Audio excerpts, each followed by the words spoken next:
Hello friends, मैं आपको alter के अंतर्गत ग्रुप्स के बारे में बता रहा था कि अपन किस प्रकार ग्रुप का यूज करते हैं।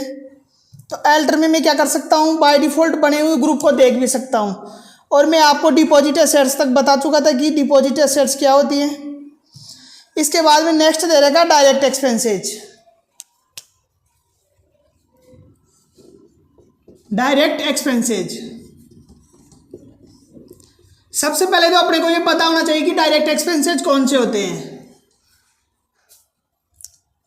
फैक्ट्री के अंदर के जितने भी खर्चे होते हैं ना, वो डायरेक्ट एक्सपेंसेज होते हैं। रॉ मटेरियल को परचेज करने से संबंधित जितने भी खर्चे होते हैं वो कौन से होते हैं, डायरेक्ट एक्सपेंसेज होते हैं।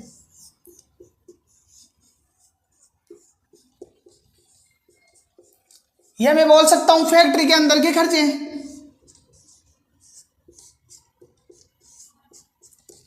अब फैक्ट्री के अंदर कौन कौन से खर्चे होते हैं, जैसे लेबर वगैरह लगी हुई है तो उनको वेजेज दी जाएगी, मजदूरी। अब मेरे को क्या करना है, वेजेज का लेजर क्रिएट करने के लिए इसका ग्रुप कौन सा डालना पड़ेगा, डायरेक्ट एक्सपेंसेज। जैसे भाड़ा हो गया, freight and cartage inward हो गया।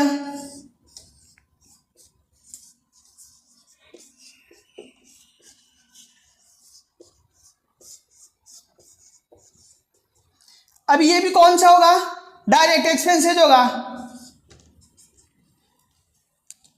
जैसे अपने पास गोदाम वगैरह के रेंट वगैरह हो गया, वेयर हाउस एक्सपेंसेज। तो वेयर हाउस एक्सपेंसेज का मतलब क्या होता है कि जैसे अपने पास कच्चा माल पड़ा हुआ है, उसको सुरक्षित रखने के लिए अपने को वेयर हाउस लेना पड़ेगा रेंट पे।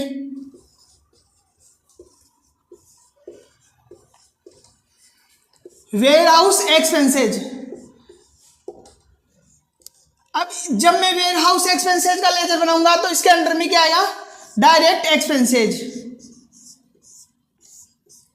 माल के निर्माण से संबंधित प्रत्यक्ष रूप से जितने भी खर्चे होते हैं ना, वो कौन से होते हैं, डायरेक्ट एक्सपेंसेज। फिर नेक्स्ट ग्रुप दे रहेगा मेरे पास डायरेक्ट इनकम। तो डायरेक्ट इनकम का मतलब क्या होता है, ऐसी इनकम जो बिजनेस पर्पज से कमाई जाती है।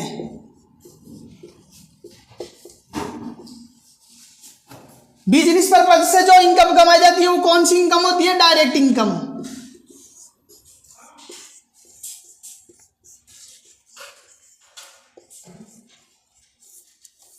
अब मैं आपको बोल सकता हूं बिजनेस पर्पज का मतलब क्या हुआ। जैसे मेरा बिजनेस है मोबाइल खरीदने और बेचने का, तो जब मैं मोबाइल बेचता हूं, सेल करता हूं, तब मेरे को जो इनकम प्राप्त होती है वो कौन सी होगी, डायरेक्ट इनकम।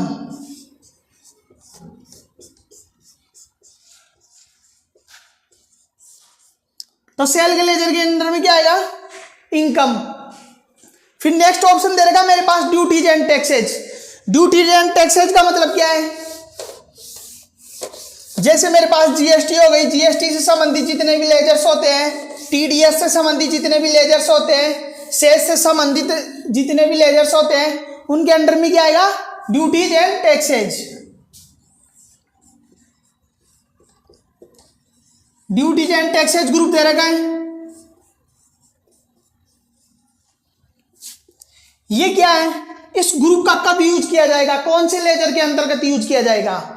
तो देखो, जैसे मैं बोल दूं जीएसटी, जीएसटी से रिलेटेड जितने भी लेजर्स होते हैं ना, उनके अंतर्गत किसका यूज किया जाता है, ड्यूटीज एंड टैक्सेज का। चाहे वो जीएसटी इनपुट हो, एसजीएसटी हो, सीजीएसटी हो या आईजीएसटी हो, टीडीएस हो गया, सेस हो गया। तो इनसे रिलेटेड जितने भी लेजर में क्रिएट करूंगा ना, तो उसके अंडर में क्या आएगा, ड्यूटीज एंड टैक्सेज ग्रुप का यूज किया जाएगा। नेक्स्ट ऑप्शन दे रहेगा डायरेक्ट एक्सपेंसेज। अब डायरेक्ट एक्सपेंसेज का मीन्स क्या होता है,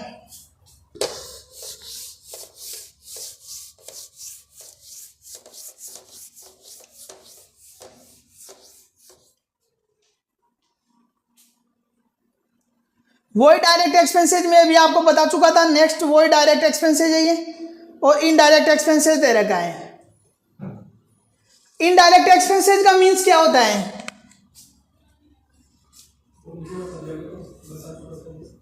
ये दे रखा इनडायरेक्ट एक्सपेंसेज। इनडायरेक्ट एक्सपेंसेज का मतलब होता है अप्रत्यक्ष खर्चे। अब वो ये कौन से खर्चे होते हैं? जैसे ऑफिस से रिलेटेड जितने भी खर्चे होते हैं वो कौन से होते हैं? Indirect expenses. माल को बेचने से संबंधित जैसे में एडवर्टाइजमेंट वगैरह करवाते हैं तो उनमें किसका यूज किया जाएगा? इनडायरेक्ट एक्सपेंसेज होते हैं वो। जैसे मैं बोल दूं एडवर्टाइजमेंट,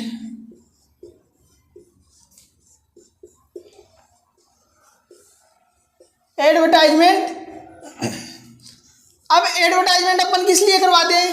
क्योंकि ज्यादा से ज्यादा बिक्री हो, इसलिए अपन एडवर्टाइजमेंट करवाते हैं। और जब मैं एडवर्टाइजमेंट एक्सपेंसेज का लेजर क्रिएट करूंगा तो उसके अंडर में क्या आएगा? Indirect expenses. ग्रुप बोल दो या अंडर बोल दो, मैं इसको बोल सकता हूं ग्रुप भी बोल सकता हूं और अंडर भी बोल सकता हूं, एक ही मीन्स है दोनों का।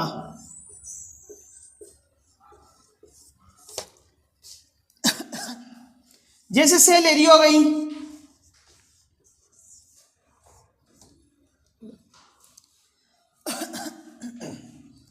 जैसे सैलरी इनडायरेक्ट एक्सपेंसेज, इसके अंडर में भी इनडायरेक्ट एक्सपेंसेज आ गया।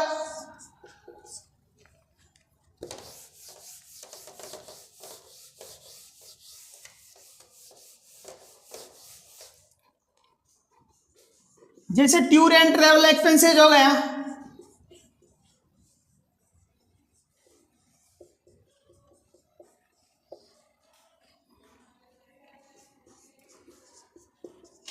जैसे फ्राइट एंड कार्टेज आउटवार्ड हो गया।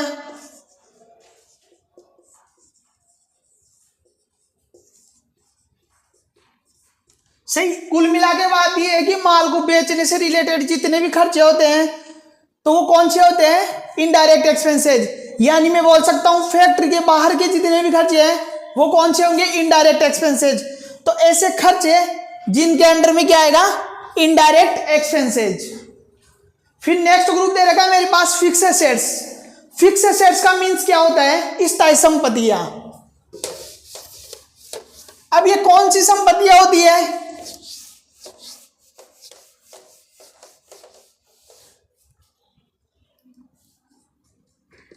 नेक्स्ट ग्रुप दे रखा अपने पास फिक्स एसेट्स।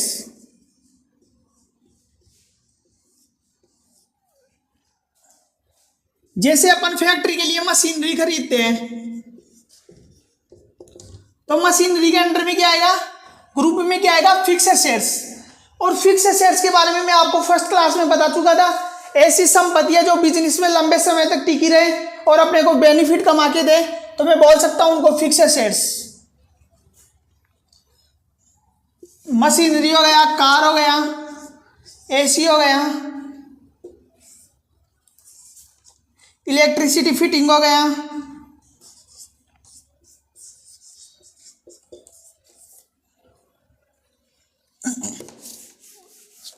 तो इनसे फिक्स एसेट से रिलेटेड जितने भी लेजर्स आते हैं उनके अंडर में क्या आएगा? फिक्स एसेट्स आएगा।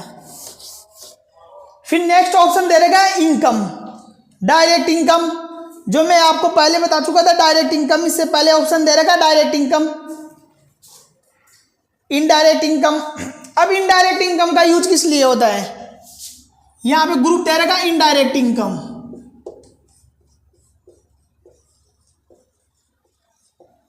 ऐसी इनकम जो अपने को बिना बिजनेस पर्पज से हुई है, जिसका अपना उद्देश्य ही नहीं है बिजनेस से इनकम प्राप्त करने का, लेकिन वो अपने को प्राप्त हुई है।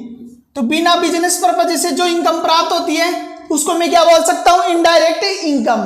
जैसे मैं बोल दूं कमीशन रिसीव्ड,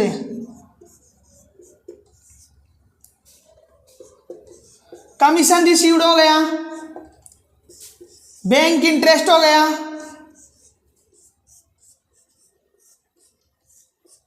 सर इनसे रिलेटेड जब लेजर क्रिएट करूंगा ना तो उसके अंडर में क्या आएगा? Indirect income. फिर नेक्स्ट ऑप्शन दे रखा है मेरे पास इनडायरेक्ट एक्सपेंसेज। ये भी मैं आपको पहले बता चुका था, इनडायरेक्ट इनकम हो चुका। इन्वेस्टमेंट, इन्वेस्टमेंट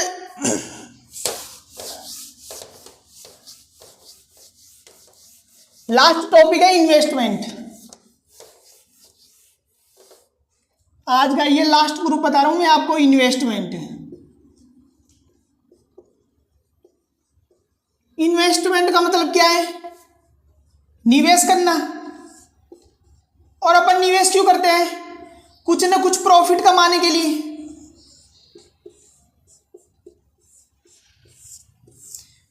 जैसे एफडी, फिक्स्ड डिपॉजिट, कुछ शेयर्स वगैरह खरीद लिए, तो इनसे रिलेटेड जितने भी लेजर्स होते हैं ना, तो उसके अंडर में क्या आएगा? इन्वेस्टमेंट। क्या आएगा? इन्वेस्टमेंट। इनसे अपने को क्या होता है? अपन निवेश किस लिए करते हैं? क्योंकि अपने को भविष्य में क्या हो? प्रॉफिट हो। आज के लिए इतना ही काफी है। उम्मीद करता हूं कि आपको अच्छे से समझ में आया होगा। नेक्स्ट क्लास के अंतर्गत अपन नेक्स्ट ग्रुप के बारे में डिस्कशन करेंगे।